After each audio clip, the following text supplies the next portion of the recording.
Olá, caros alunos. Espero que todos estejam bem. Então, dando sequência às nossas aulas de filosofia da ciência a partir do livro de Thomas Kuhn, nós entramos hoje, agora nesse vídeo, no capítulo 5 chamado A Anomalia e a Emergência das Descobertas Científicas. Então, pelo título, já nós identificamos que nós entramos em outro período, em outro momento da ciência kuhniana. Já falamos bastante desde o início da importância do paradigma, da comunidade científica, da ciência normal. Agora nós falaremos da ciência normal, mas um período já, digamos assim, um pouco diferente daquele que nós havíamos tratado anteriormente. Por quê? Porque para Thomas Kuhn, a ciência normal é uma atividade que consiste em solucionar quebra-cabeças. Até foi o título de um capítulo anterior. E nessa atividade de solucionar quebra-cabeças, ou seja, pensem vocês quando vocês estão solucionando um quebra-cabeça, vocês estão fazendo o quê? Vocês estão encaixando as peças. Então, esse empreendimento é um empreendimento altamente cumulativo, ou seja, peça após peça vocês vão solucionando o quebra-cabeça. E essa atividade, ela tende a ser extremamente bem-sucedida no que toca ao seu objetivo, que seria justamente o quê? Ampliação contínua do alcance e da precisão do conhecimento científico. Também já falamos bastante isso em capítulos anteriores, mas aqui é justamente o quê? Quando que o cientista está preocupado em aumentar o alcance, o rigor e a precisão, ele está fazendo o quê? Ele está fazendo uma atividade cumulativa. E por esse motivo, a ciência normal ela não tem como propósito fazer o quê? Descobrir ou fazer grandes descobertas ou se deparar com grandes novidades, tanto no terreno dos fatos ou das teorias. Quando é bem sucedida, não as encontra, ou seja, não tem o propósito de fazer grandes descobertas quando que está fazendo esse trabalho de ajuste, quando que está buscando aumentar o rigor, a precisão, o alcance das próprias teorias. Porém, fenômenos novos e insuspeitados são periodicamente descobertos pelas teorias científicas. E os cientistas têm constantemente inventado teorias radicalmente novas. Ou seja, por mais que não seja o propósito, por mais que não seja o objetivo dos cientistas fazerem grandes descobertas, muitas vezes ou em várias ocasiões os cientistas se deparam com o quê? Com novidades que emergem a partir do quê? A partir daquele trabalho atento, daquele trabalho minucioso que estão fazendo na tentativa de solucionar o problema, solucionar o quebra-cabeça. Então, isso é uma atividade, digamos assim, que gera descobertas, que gera, digamos assim, um conhecimento novo, que gera, digamos assim, que traz algumas novidades que estavam basicamente o quê? Que eram consideradas inesperadas para os próprios cientistas. Então, nesse sentido, a descoberta ela começa com a consciência da anomalia, isto é, o que é uma consciência da anomalia? Os cientistas reconhecem que, de alguma maneira, a natureza violou as expectativas paradigmáticas que governam a ciência normal.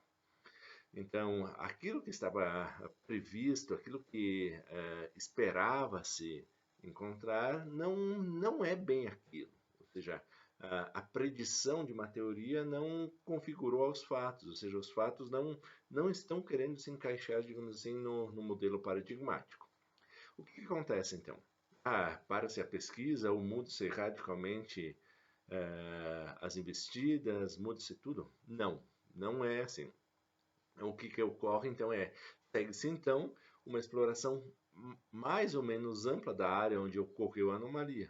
Esse trabalho somente se encerra quando a teoria do paradigma for ajustada de tal forma que o fato anômalo tenha convertido no esperado. Ou seja, aqui nós temos o que então?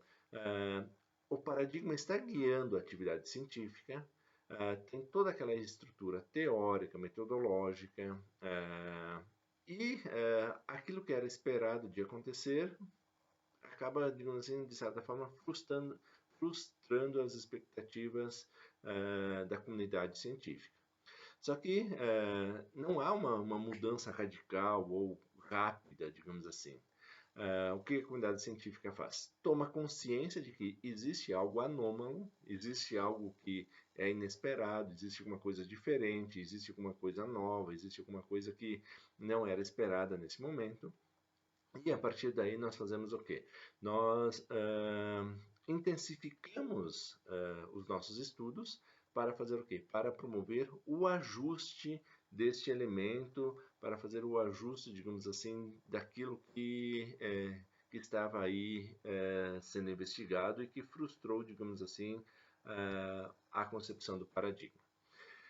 Para exemplificar isso, Thomas Kuhn traz três exemplos que são fantásticos e que vocês podem retornar com maior rigor, digamos assim, aqui nesse livro, no capítulo 5.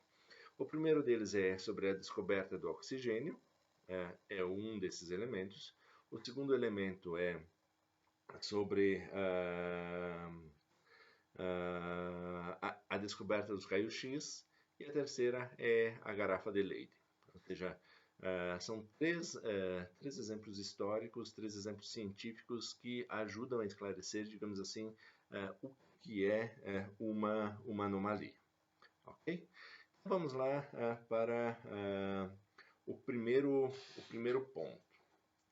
O que esses três exemplos têm de em comum, então, antes de exemplificar? O primeiro deles é que as descobertas elas não são eventos isolados, ou seja, boa parte das descobertas científicas elas se dão já, digamos assim, tendo como pano de fundo uma previsibilidade, ou seja, o paradigma já estava apontando de que, olha, isso poderia existir. Então, elas não são por mero acaso, não, por mais que possam existir descobertas ocasionais, mas na maioria das vezes já há todo um arcabouço teórico, conceitual, metodológico, epistemológico por detrás que dá esse suporte, que permite, que possibilita, digamos assim, fazer essas descobertas. Então, aqui tem até uma discussão que aparece em Thomas Kuhn, seria uma tentativa de diferenciar uma invenção ou uma descoberta. Uma invenção relacionada mais a um aspecto teórico, você inventa, você cria, você desenvolve uma teoria para explicar um fenômeno, e uma descoberta mais relacionada ao fato. Mas aqui são discussões já um pouco mais secundárias para o nosso propósito aqui. Então vamos lá. Tendo como pano de fundo a descoberta do oxigênio. Vamos nos dedicar a isso. Então, Thomas Kuhn diz, pelo menos três pensadores, três estudiosos, três cientistas sábios teriam o direito de reivindicar o direito de serem os autores dessa descoberta. Então, se a gente perguntar, quem e quando inventou ou descobriu o oxigênio? Não temos uma resposta clara, não temos uma resposta imediata. Por quê? Porque existem três pensadores que poderiam reivindicar isso por volta dos anos de 1770. Então, e vários outros químicos devem ter produzido, enriquecido algo semelhante, ou muito próximo, ou o próprio elemento em seus laboratórios, sem saberem, sem terem consciência do que estavam fazendo. Mas então vamos nos dedicar, digamos assim, a explorar essas peculiaridades que perpassam. O primeiro que poderia reivindicar, digamos assim, a descoberta do oxigênio foi um farmacêutico sueco chamado Schilling, que seria, digamos assim, um cientista a quem podemos atribuir a preparação de uma amostra relativamente pura do gás. Ou seja, o farmacêutico estava estudando, digamos assim, os gases e conseguiu fazer o quê? Conseguiu preparar uma amostra relativamente pura, ou seja, conseguiu isolar o oxigênio. Entretanto, poderíamos ignorar o seu trabalho, visto que esse trabalho só foi publicado depois da descoberta do oxigênio ter sido anunciada repetidamente em outros lugares. Então vejam vocês, aqui nós temos um primeiro ponto. O Chile estaria, por mais que ele tivesse talvez isolado o oxigênio, essa descoberta ela é uma descoberta que manteve-se num campo privado, ou seja, e a ciência, o conhecimento científico, ele para ter legitimidade, para ter credibilidade, ele precisa ser o quê? Ele precisa ser um conhecimento público. Ou seja, de nada adianta eu dizer que fiz grandes descobertas e não compartilhar essas descobertas para a comunidade científica. Ah, descobri algo. O que você descobriu? Quando? Como? Não, isso aqui é segredo meu. Então, não recai, digamos assim, não tem credibilidade, não tem legitimidade, isso que eu estou dizendo. Mas aqui é apenas para demonstrar que poderia ser concedido a Chile, digamos assim, a descoberta do oxigênio. Então, é um dos primeiros estudiosos que fez uma contribuição significativa em relação ao estudo dos gases. O segundo pretendente à descoberta foi o cientista e clérigo britânico Joseph Priestley, nascido entre 1733 e falecido em 1804, que reconheceu o gás liberado pelo óxido de mercúrio vermelho aquecido. Então, o Priestley também, digamos assim, poderíamos dizer que foi ele quem conseguiu isolar, digamos assim, quem conseguiu identificar o oxigênio. Em 1974, Priestley identificou o gás assim produzido como óxido de nitroso. Em 74, então vejam vocês, ele não atribui o nome de oxigênio, mas óxido nitroso. E em 75, depois de novos testes, identificou como um ar comum dotado de uma quantidade de flogisto menor que a usual. Ou seja, antes da descoberta do oxigênio, então, havia um outro gás, um gás misterioso, que era denominado de flogisto, ou seja, vários gases compunham essa substância denominada de flogisto. Então, os químicos, os estudiosos da época tentavam fazer o quê? Vamos tentar separar, vamos tentar identificar a pluralidade de gases. Se há um único gás ou se há diferentes gases e se nós podemos separar esses gases. Então, na tentativa de encontrar, digamos assim, este gás ou a partir do gás liberado pelo óxido de mercúrio vermelho aquecido, Priestley chamou de óxido nitroso. E depois, digamos assim, um ar diferente com uma quantidade menor de flogisto. Então, vejam vocês, estavam muito próximos, o oxigênio estava circulando basicamente aí nesse laboratório, mas ainda não havia o quê? Não havia o conceito adequado para você designar a substância que estava sendo procurada, que estava sendo identificada. Então, Schirmer, Priestley e depois o terceiro nome que popularmente nós aprendemos a atribuir a descoberta do oxigênio a esse sujeito foi Lavoisier, 1743 a 1794, que iniciou as pesquisas que o levariam ao oxigênio, após os experimentos de 74 de Priestley, possivelmente devido a uma sugestão desse último. Então, o que Lavoisier faz?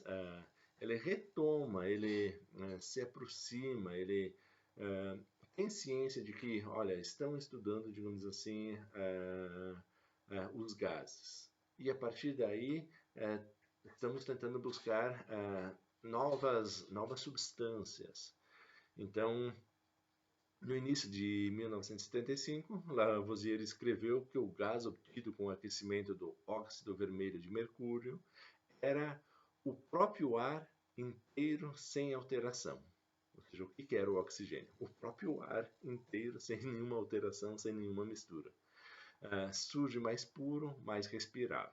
Essa seria uma das primeiras caracterizações ainda a respeito desse gás misterioso que estava prestes a ser descoberto. Isso em 1975, um ano depois de Priestley. Por volta de 1777, provavelmente com a ajuda de uma segunda sugestão de Priestley, ou seja, Lavoisier e Priestley aí muito próximos das suas pesquisas, das suas investigações, Lavoisier conclui que esse gás constitui uma categoria especial, sendo um dos dois principais componentes da atmosfera, conclusão que Priestley nunca foi capaz de aceitar.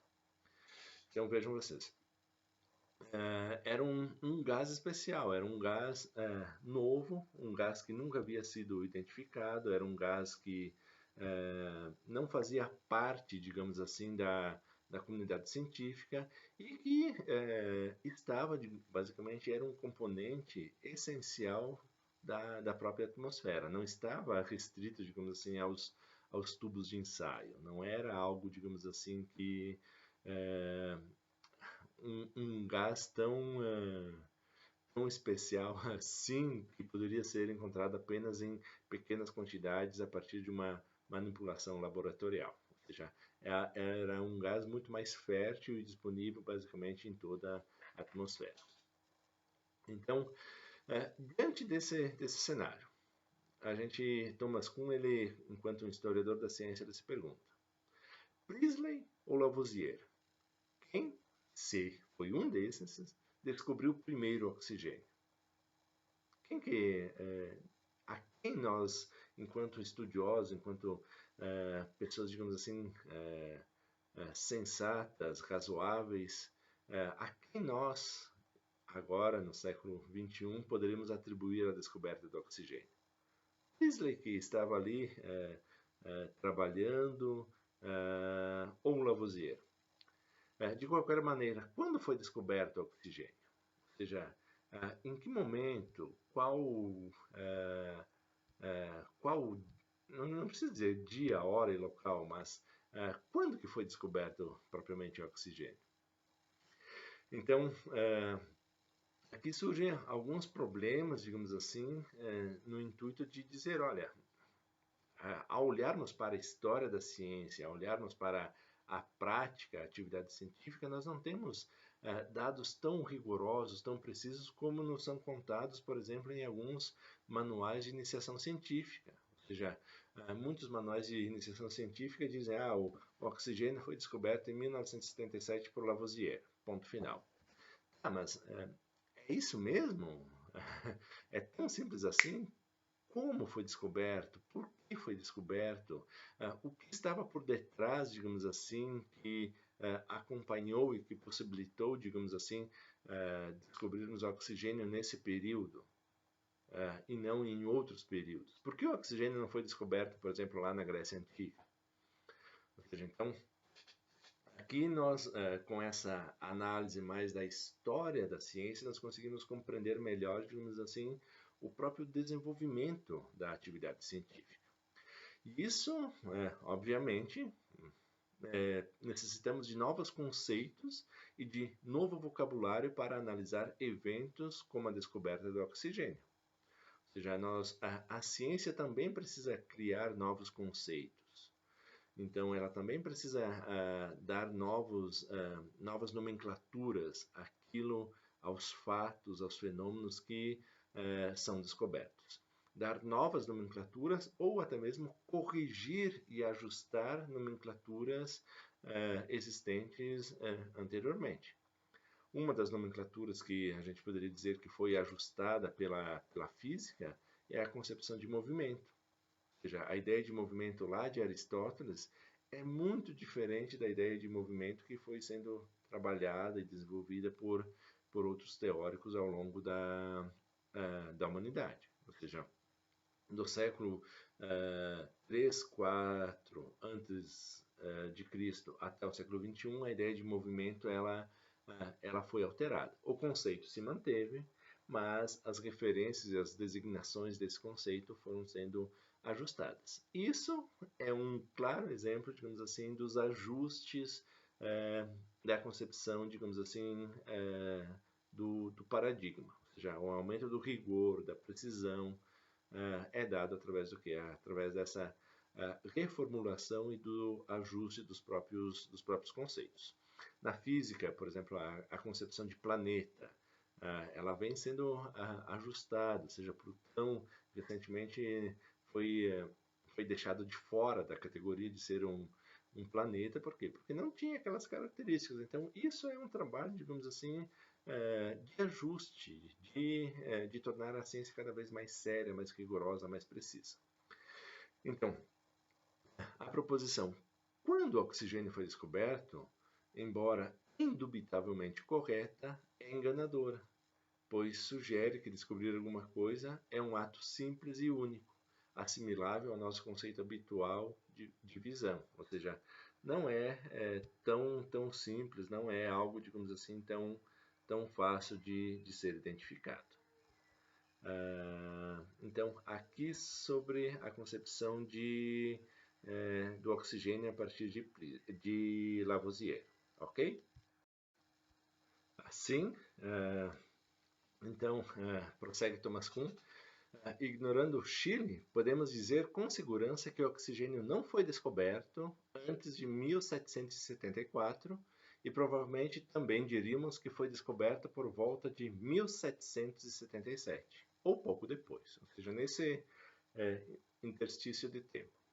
Mas, dentro desses limites ou outros semelhantes, qualquer tentativa de datar a descoberta será inevitavelmente arbitrária, pois a descoberta de um novo tipo de fenômeno é necessariamente um acontecimento complexo que envolve o reconhecimento tanto da existência de algo como de sua natureza.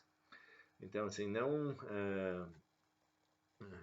um período de tempo foi descoberta por volta, digamos assim, desse período, mas datar com rigor, com precisão, isso já é um tanto quanto arbitrário, nos diz Thomas Kuhn. Então, nesse sentido, o trabalho sobre o oxigênio deu forma e estrutura mais precisas à impressão anterior de Lavoisier de que havia algo errado na teoria química corrente. Indicou-lhe que algo que ele já estava preparado para descobrir: a natureza da substância que a combustão subtrai da atmosfera. Ou seja, analisando um fenômeno simples, por que há combustão? Ou seja, por que há fogo? E o que há, digamos assim, por detrás do fogo? Ou seja, por que em algumas circunstâncias o fogo existe e por que em outras circunstâncias não há fogo? Então, o que é consumido, o que é subtraído da atmosfera quando que há fogo e, ao mesmo tempo, o que é liberado. Então, esse estudo dos gases. Mas a descoberta de Lavoisier ela não se dá ao acaso, ela não se dá, digamos assim, aleatoriamente. Ela é uma descoberta que já tem, digamos assim, um suporte, um pano de fundo, já tem toda uma estrutura, um conhecimento bastante bem instituído. Ok? Então, esse é o primeiro elemento que é levado em consideração. O segundo exemplo, para exemplificar, digamos assim, uma anomalia, é a descoberta do raio-x. Então, eu tomo a liberdade para ler um trecho aqui para deixar bastante claro o que está envolto na descoberta do raio-x. O primeiro exemplo, a descoberta do raio-x, então, é tida como uma descoberta por acidente.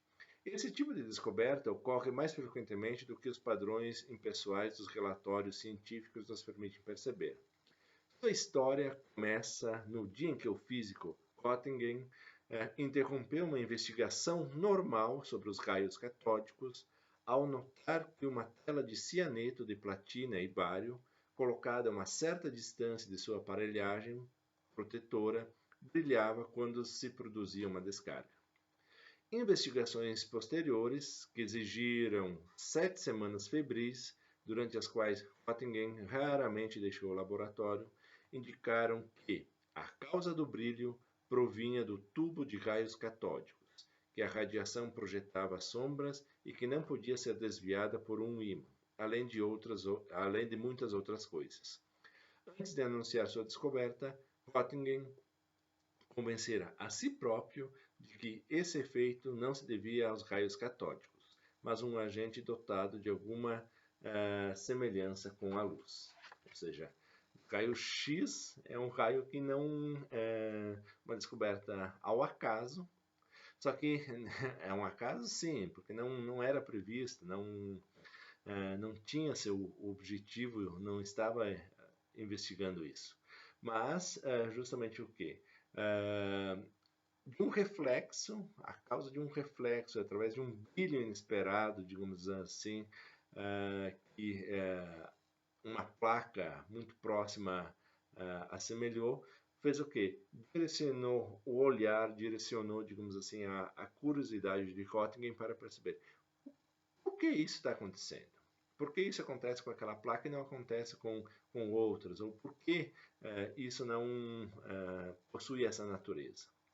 Então, a partir daí, começa-se a ter o quê? Uma investigação minuciosa, rigorosa. Ou seja, não é por mero acaso. Estava se estudando algo e, de repente, algo imprevisto acontece. No caso, é esse reflexo de uma placa próxima que apresentou um brilho considerado incomum, um brilho inesperado, um brilho imprevisível para aquele momento. Se não tivesse, digamos assim, esse plano de fundo, digamos assim, todo o conhecimento já sobre os raios catódicos, dificilmente a gente teria a descoberta dos raios-x. Nesse período, nesse momento que foi desenvolvido por Hawking. Depois procurem, tem alguns vídeos na internet muito interessantes e que ajudam a ilustrar melhor isso que o Thomas Kuhn está dizendo e eu estou tentando explicar para vocês. Tem coisas bem interessantes, tanto da descoberta do oxigênio, quanto a descoberta do raio-x, quanto a descoberta da garrafa de Leyden, que revela todos esses traços além dos examinados anteriormente. Quando o processo de desenvolvimento teve início, não existia um paradigma único sobre a pesquisa elétrica. Em lugar disso, diversas teorias, todas derivadas de fenômenos relativamente acessíveis, competiam entre si. Nenhuma delas conseguiu organizar muito bem toda a variedade de fenômenos elétricos. Esse fracasso foi a fonte de diversas anomalias que forneceram um pano de fundo para a descoberta da garrafa de Leyden. Uma das escolas de eletricistas que competiu entre si concebeu a eletricidade como um fluido.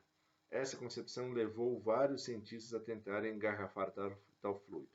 Essa concepção consistia em segurar nas mãos um recipiente de vidro cheio de água, colocando-se essa última em contato com um condutor proveniente de um gerador eletrostático em atividade.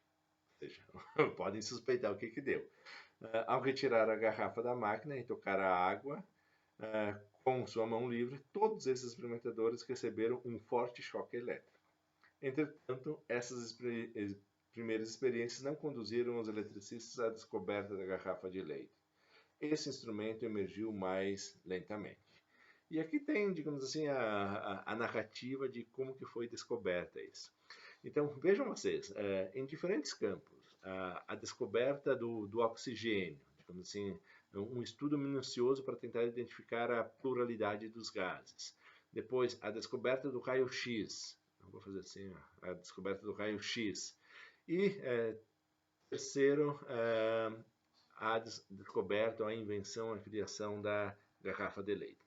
Todos esses elementos aqui, eles ajudam a caracterizar, digamos assim, o aspecto anômalo, ou seja, algo que não estava esperado, digamos assim, a existência de um ar, de um elemento, digamos assim, do oxigênio, que era antes um combo, digamos assim, chamado de flogisto, não haviam sido diferenciados ainda todos os demais gases que existiam. Não estava esperado a descoberta do raio-x e também não se entendia por que os eletricistas levavam choque ao entrar em contato, tentar segurar, digamos assim, a garrafa de Leyden. Então, isso dá um pano de fundo, isso nos fornece um cenário, nos diz Thomas Kuhn, bastante interessante. Por quê? Porque tudo isso somente faz sentido porque inclui a consciência prévia da anomalia, a emergência gradual e simultânea de um reconhecimento tanto no plano conceitual como no plano da observação e a consequente mudança das categorias e procedimentos paradigmáticos. Mudança muitas vezes acompanhada por resistência, ou seja, somente foi possível identificar isso por quê? Porque algo não saiu como planejado, ou seja, porque alguma coisa nova, um fato anômalo, digamos assim, inesperado, diferente, difuso, é que emergiu. Então, a consciência prévia, digamos assim, da anomalia permite você fazer o quê? Identificar uma anomalia e depois procurar solucionar essa anomalia. E a solução da anomalia, tentando ajustar a anomalia ao paradigma existente, traz o quê? Traz novidades, traz avanços, traz aquilo, digamos assim, que vimos nos vídeos anteriores, que motiva, que cativa o cientista a fazer ciência normal. Ou seja, que faz com que o cientista procure solucionar esse quebra-cabeça, procure trazer, digamos assim, respostas cada vez mais engenhosas para isso. Então, existe inclusive prova de que essas mesmas características fazem parte da natureza do nosso próprio processo perceptivo. Então, isso se deve tanto essas anomalias, você precisa adaptá-las tanto no aspecto teórico, mas também na nossa própria observação. A gente precisa somente com um elemento, digamos assim, muito bem treinado, é que nós conseguimos identificar algumas anomalias. Ou seja, procure na internet, tem alguns exemplos de cartas anômalas. Ou seja, deixa eu ver. Eu vou deixar, digamos assim, depois uma sugestão aqui do vídeo das cartas anômalas. Ou seja, num primeiro momento é difícil identificar essas anomalias. Não são todas as pessoas que conseguem identificar essas anomalias. Mas a partir do momento que você identifica essas cartas anômalas, por exemplo, a gente sabe que o naipe de copas é vermelho e tem o formato de coração. Uma carta anômala seria um 7 de copas, teoricamente com formato de coração, mas preto. Ou seja, seria um 7 de copas mesmo ele tendo o formato de coração, mas o naipe sendo preto? Aos jogadores de truco de plantão, será que o 7 de copas seria o copas mesmo ou não? Isso daria uma treta entre os jogadores de truco. Então, essa anomalia, no primeiro momento, ela é o quê? Ela é difícil de ser identificada. Mas depois, quando que um indivíduo da comunidade científica identifica essa anomalia, ela vai fazendo o quê? Ela tende a ser compartilhada com os outros membros, com os demais membros da comunidade científica, e logo em seguida, toda a comunidade científica, se for o caso, tende a fazer o quê? A buscar uma resposta para isso. Nem todos veriam essas anomalias. Ou seja, as figuras de Gestalt aqui muito comuns, por exemplo, aquela que tem a senhora e a jovem contidas aí. É difícil de você perceber, nem todas as pessoas conseguem identificar, mas gradativamente é possível percebermos de que existe algo anômalo. E a anomalia aqui, ao invés de ser um problemaço, ela é um problema, sim, porque é alguma coisa inesperada, mas também é a fonte da descoberta. É um trampolim, digamos assim, que faz com que a ciência possa avançar, que a ciência possa progredir. Ok? Então, na ciência, assim como na experiência com as cartas de baralho, novidade somente emerge com dificuldade. Dificuldade que se manifesta através de uma resistência, ou seja, contra um pano de fundo fornecido pelas expectativas. Inicialmente, experimentamos somente o que é habitual e previsto, mesmo em circunstâncias nas quais mais tarde se observará uma anomalia. Não pensem que todos aceitam algo como anômalo. Ou seja, no primeiro momento eles tenderão a fazer o quê? A desqualificar o observador, ou seja, você está vendo coisas. Você está... isso é uma criação da sua mente, você está divagando, você está com alguns problemas. Mas por quê? Porque aqui o Thomas Kuhn começa a trazer de que a consciência da anomalia, essa observação de algo anômalo, é algo, digamos assim, que causa o quê? Causa uma primeira desordem naquele trabalho que foi bem instituído, que estava fluindo normalmente, que estava dentro da sua normalidade. E aí surge um fato anômalo. Pô, agora que eu estou acostumado a trabalhar dessa forma, que estou solucionando o quebra-cabeças, vem aqui uma peça do quebra-cabeça que não tem um encaixe perfeito. O que eu vou fazer? Preciso encontrar uma resposta. Então, a anomalia, ela quebra, digamos assim, essa tranquilidade, ela quebra, digamos assim, um pouco, ela desaloja, uma palavra em comum, tira da zona de conforto o cientista, ou seja, não, ele faz o quê? Ele desafia primeiro um cientista e depois, se a anomalia for literalmente digna e merecedora de atenção maior, ela tende a contagiar, ela tende a demonstrar, digamos assim, a afetar outros membros também. Então, à medida que a comunidade científica tem consciência da anomalia, inaugura-se um período no qual as categorias conceituais são adaptadas até que o que inicialmente era considerado anômalo se converta no previsto. Nesse momento, contempla-se a descoberta. Ou seja, a anomalia ela não causa, nesse primeiro momento ainda, não causa uma revolução, não causa uma mudança radical. A anomalia é algo imprevisto que surge, mas a comunidade científica tem de fazer o quê? De trabalhar de tal forma como que torne esse imprevisto em algo normal, em algo considerado previsível dentro, ou possível, ou até mesmo esperado dentro dessas atividades. E um ponto importante é que a anomalia aparece somente contra um pano de fundo proporcionado pelo paradigma. Quanto maiores forem a precisão e o alcance de um paradigma, tanto mais sensível esse será como indicador de anomalias e, consequentemente, de uma ocasião para mudança paradigmática. Por exemplo, os grandes conhecedores das cartas dos baralhos terão maiores chances de fazer o que? De identificar algo como anômalo. Por exemplo, um set de copas preto. Se é alguém que não conhece muito bem os naipes do baralho, por exemplo, ouro, copas, espada e bastos, que não tem muita familiaridade com isso, tenderá a ter grande dificuldade de perceber que tem alguma coisa errada. Por quê? Porque não está parte, ou seja, não conhece muito bem, digamos assim, a estrutura paradigmática. E vai ter dificuldade de reconhecer essa anomalia.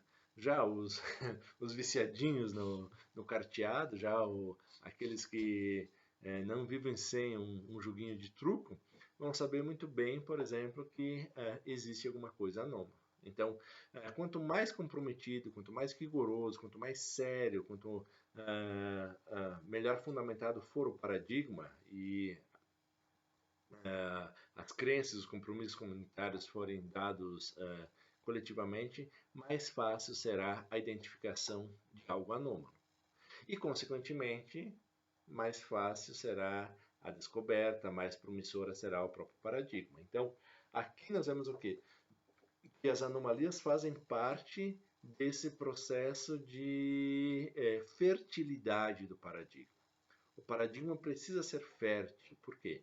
Porque ele precisa permitir novas descobertas, ele precisa permitir, digamos assim, que os cientistas trabalhem e produzam algo novo. Esse algo novo, além do alcance, além do rigor, além da precisão, além de todos os ajustes, pode trazer o quê? Pode trazer descobertas. Neste momento, são descobertas que são incorporadas ao paradigma. Não são descobertas revolucionárias que vão provocar a mudança, a troca, a substituição do paradigma. Pensem num processo de construção, ou seja, é mais uma anomalia solucionada, é mais um tijolo que foi colocado num edifício em construção. A ciência normal, então, é esse trabalho de construção onde que os tijolos eles vão sendo postos em seus devidos lugares. Tijolos, colunas, vigas, tudo isso vai sendo colocado. E uma anomalia é, digamos assim, um tijolo com uma quina, um tijolo, digamos assim, que não tem seu encaixe perfeito. A comunidade científica precisa fazer o que precisa trabalhar, precisa estruturar e ver aonde que esse tijolo pode ser colocado, onde que esse tijolo pode ser localizado que não cause, digamos assim, que não impossibilite o desenvolvimento da construção, que não interrompa a edificação e, ao mesmo tempo, que não cause, digamos assim, o desabamento da própria construção em questão. Ok? Então, aqui nós temos o quê? Uma parte interessante de que as anomalias, elas são elementos importantes para a atividade científica. E quanto mais habilitado, quanto mais especializado for o cientista ou a comunidade científica, melhor ou maiores serão as possibilidades dessa comunidade identificar uma anomalia e depois buscar uma solução para ela. Quanto mais anomalias forem encontradas, quanto mais anomalias forem solucionadas, maior será o avanço, maior será a consolidação do próprio paradigma. Ok? Então, anomalia é algo, digamos assim, que não inviabiliza o trabalho científico, é algo que desafia ainda mais os cientistas a buscarem respostas dentro de toda aquela estrutura teórica, epistemológica, metodológica, instrumental existente. Ok? Então, ficamos por aqui. O próximo capítulo é o capítulo que vai lidar, acima de tudo, com a resposta às crises, ou seja, vamos começar a lidar com elementos relacionados às crises e às emergências das teorias científicas. Vamos sair do campo das anomalias e vamos entrar no campo das crises. Beleza, pessoal? Qualquer dúvida, qualquer dificuldade, estou à disposição. Um abraço a todos e nos vemos no próximo vídeo. Até mais!